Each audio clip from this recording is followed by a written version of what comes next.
Split AC இன்ஸ்டாலேஷனுக்கு 1699 போட்டிருக்காங்க. சரி, okay, அதுவும் வந்து ரீசனபிளான ப்ரைஸ் தான். நம்ம அதை ஆட் பண்ணி நம்ம செகண்ட் ஹேண்ட் ஏசி இன்ஸ்டால் பண்ணிடலாம் அப்படின்னு சொல்லிட்டு முடிவு பண்ணேன். 1699. அதே மாதிரி அதில் கேஸ் இல்லை இல்லையா? ஸோ அந்த கேஸை வந்து ரீஃபில் பண்ணுறதுக்கு gas leak fix and refill அப்படின்ற ஒரு ஆப்ஷன் இருந்தது. அதில் 2700 போட்டிருந்தாங்க. நான் என்ன யோசிச்சேன்னா R32 கேஸுக்கு தான் 2700 இருக்குமா இருக்கும்.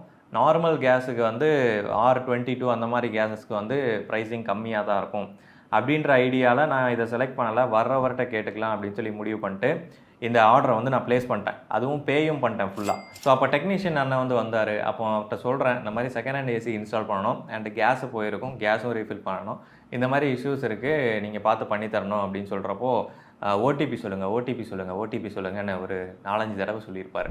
நான் சொல்கிறேன், நீங்கள் எவ்வளோ ஆகும்னு சொல்லுங்கள் அப்படின்னு சொல்கிறேன். இல்லை, நீங்கள் ஓடிபி கொடுத்தா தான் நான் உங்களுக்கு எஸ்டிமேட் அனுப்ப முடியும். ஓடிபி சொல்லுங்கன்னு சொன்னார். ஓடிபியை கொடுத்த